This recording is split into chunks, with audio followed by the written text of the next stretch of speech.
Hi friends, എല്ലാ കൂട്ടുകാർക്കും പുതിയൊരു റിവ്യൂയിലേക്ക് സ്വാഗതം. അങ്ങനെ ഗീതു കാലിൻ്റെ വേദനയൊക്കെ മറന്ന് ഗോവിന്ദിൻ്റെ ഫോട്ടോയെ നോക്കിക്കൊണ്ട് ഡാൻസ് കളിച്ചുകൊണ്ടിരിക്കുക കേട്ടോ. അത് കണ്ട് രാധികാമ്മ ഗോവിന്ദനോട് പറഞ്ഞിട്ടാ അവൾ മുറിയിൽ ബ്രേക്ക് ഡാൻസ് കളിച്ചുകൊണ്ടിരിക്കുക.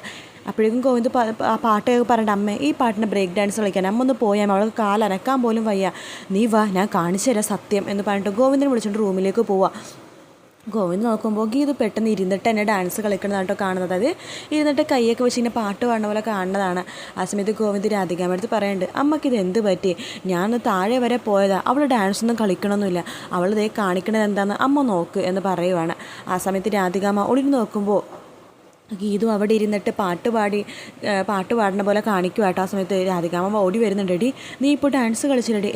ഞാനോ, അമ്മയ്ക്കിത് എന്താ സംഭവിച്ചത്, കാല് അനക്കാൻ പോലും പറ്റാത്ത ഞാനെങ്ങനെ ഡാൻസ് കളിക്കാനാ, അയ്യോ കണ്ണേട്ടാ ഒന്ന് പിടിച്ചേ, എനിക്കൊന്ന് എഴുന്നേൽക്കണം കണ്ണേട്ടാ എന്നൊക്കെ പറഞ്ഞിട്ട് വേഗം ഗോവിന്ദൻ്റെ അടുത്തേക്ക് പോവാണ് രാധികാമ്മനെ കാണിക്കാൻ വേണ്ടി. കണ്ണേട്ടാ എനിക്കൊരു കപ്പ് കോഫി വേണം. കോഫിയോ, നിനക്ക് വേണമെങ്കിൽ കോഫി ഒരു ഫ്ലാസ്കിലാക്കി വെക്കാം. വേണ്ട കണ്ണേട്ടാ, ഫ്ലാസ്കിൽ കോഫി കുടിച്ച് എനിക്ക് ഛർദ്ദിക്കാൻ വരും. കണ്ണേട്ടൻ എനിക്കൊരു കോഫി ഇട്ടിട്ട് തരുമോ? അതിനെന്താ, ഞാൻ ഇട്ട് തരാമല്ലോ, നീ ഇവിടെ ഇരിക്കുക, ഇത് എവിടെ ഇരുന്നു കേട്ടോ, ഞാൻ കോഫി ആയിട്ട് ഇപ്പം തന്നെ നിൻ്റെ അടുത്തേക്ക് വരാം എന്ന് പറഞ്ഞിട്ട് ഗീതുവിനെ രാധികാമ്മ മുമ്പിൽ താങ്ങി പിടിച്ചിട്ട് അവിടെ ഒരു കസേരയിൽ ഇരുത്തുവാണ്.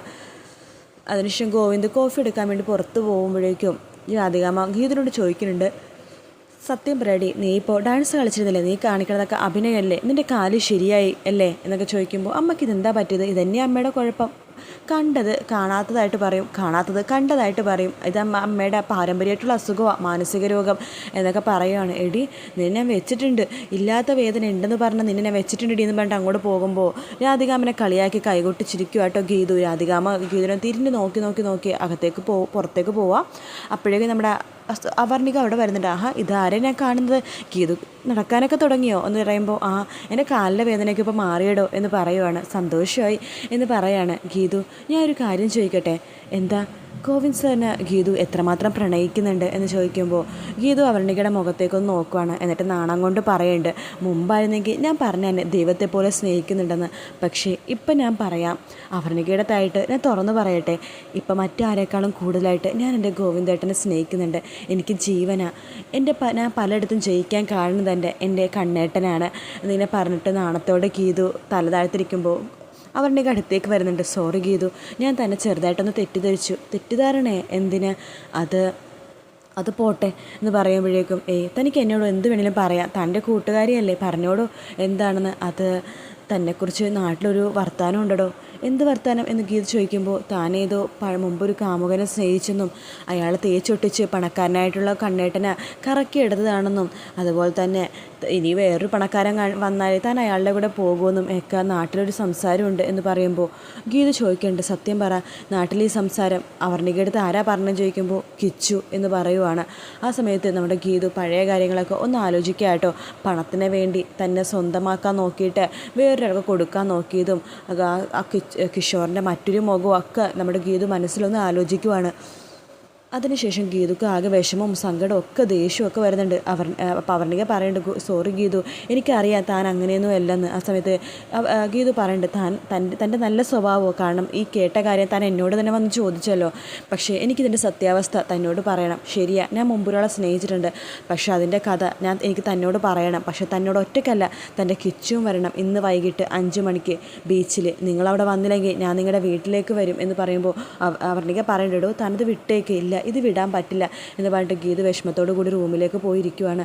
അവർണിക ആ സമയത്ത് പോകുന്നുണ്ട് കേട്ടോ. അപ്പോഴേക്കും നമ്മുടെ ഗോവിന്ദ് വരുന്നുണ്ട്. ഗീതു, അവർണിക പോയോ, അവർണിക എന്താ എത്ര പെട്ടെന്ന് പോയത്, തൻ്റെ മുഖം എന്താ ആകെ വല്ലാതിരിക്കണത്, താൻ കരഞ്ഞായിരുന്നോ എന്ന് ചോദിക്കുവാണ്. ഒന്നുമില്ല കണ്ണേട്ട, സത്യം പറ, തൻ്റെ മുഖം വല്ലാത്ത വിഷമം, ഞാനിവിടെ നിന്ന് പോണ പോലത്തെ ഗീതു അല്ലല്ല തിരിച്ചു വന്നപ്പോൾ, എന്താണോ പറ്റിയത്, കാലിന് നല്ല വേദന തോന്നുന്നുണ്ടോ എന്നൊക്കെ ചോദിക്കുമ്പോൾ പെട്ടെന്ന് ഗീതു നമ്മുടെ ഗോവിന്ദൻ്റെ മേത്തേക്ക് വീണിട്ട് പൊട്ടിക്കരയുവാട്ടോ. എന്ത് പറ്റി ഗീതു, എന്താ കാലിന് നല്ല വേദന ഉണ്ടായിരിക്കുമല്ലേ, ഒന്നുമില്ല കണ്ണേട്ടാന്ന് പറയാണ്. ആ സമയത്ത് എന്ത് പറ്റിയടോ, തനിക്ക് വിഷമമുള്ള എന്തോ കാര്യം ഉണ്ടായിട്ടുണ്ട്, അവർണിക തന്നോട് എന്തിനും പറഞ്ഞോ, ഒന്നുമില്ല, എന്നോട് ഇപ്പോൾ ഒന്നും ചോദിക്കല്ലേ കണ്ണേട്ടാ, ഞാൻ കണ്ണേട്ടനോട് എല്ലാം പറയാം, പക്ഷേ ഇപ്പം എന്നോടൊന്ന് ചോദിച്ചാൽ എനിക്കത് പറയാൻ പറ്റുന്ന അവസ്ഥയിലല്ല, ഞാനൊന്ന് നിന്നോട്ടെ, ഞാനൊന്ന് കുറച്ച് നേരം ഒന്ന് മനസ്സമാധത്തോടെ ഒന്ന് ഇരുന്നോട്ടെ, ഞാനെല്ലാം പറയാം കണ്ണേട്ടനോട്, ശരി ഗീതു തനിക്ക് തൻ്റെ ഓൺ ടൈം എടുക്കാം, അതിനുശേഷം തനിക്ക് എല്ലാ കാര്യങ്ങളും എന്നോട് തുറന്നു പറയാം എന്ന് പറയുവാണ്. ശരിയെന്ന് പറഞ്ഞിട്ട് ഗീതു പതുക്കെ അപ്പുറത്തെ റൂമിലേക്ക് പോകുമ്പോൾ ഗോവിന്ദ് എന്ത് പറ്റിയിടോ ഒന്നുമില്ലെന്ന് പറഞ്ഞിട്ട് ഗീതു കരഞ്ഞുകൊണ്ട് അകത്തേക്ക് പോകുവാണ്.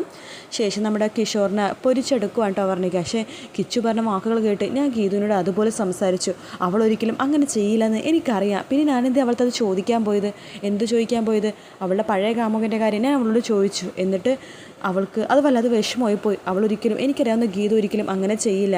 പിന്നെ നിനക്കറിയാവുന്ന ഗീതു അവൾ പഠിച്ച കള്ളിയാണ് എന്നൊക്കെ കിഷോർ പറയുമ്പോൾ, കിഷോറെ ദേ നോക്ക്, ഗീതു ഒന്ന് 5 മണിക്ക് നമ്മൾക്ക് രണ്ടുപേർക്കും ബീച്ചിൽ വരണമെന്ന് പറഞ്ഞിരിക്കുക. അല്ലെങ്കിൽ ഗീതു ഇങ്ങോട്ടേക്ക് വരും. എന്തിന്? അവളുടെ പഴയ കഥകൾ നമ്മുടെ രണ്ടുപേരുടെ അടുത്തും സത്യസന്ധമായിട്ടുള്ള കഥകൾ പറയാമെന്ന് പറഞ്ഞിട്ടുണ്ട്. എന്തായാലും അവരിന്ന് സത്യമായിട്ട് നമ്മുടെ കാര്യങ്ങളൊക്കെ, അവളുടെ കാര്യങ്ങളൊക്കെ നമ്മളോട് പറയും. കൂടെ കിച്ചു ഉണ്ടാവണമെന്ന് എന്നോട് പറഞ്ഞു. നമുക്കിന്ന് എന്തായാലും പോകണം എന്ന് പറയുമ്പോൾ കിഷോർ ആകെ ഞെട്ടുന്ന ഭാഗത്തോട് കൂടിയിട്ടാണ് എപ്പിസോഡ് തീരുന്നത്. മറ്റൊരു വീഡിയോ ആയിട്ട് വീണ്ടും കാണാം. ബൈ.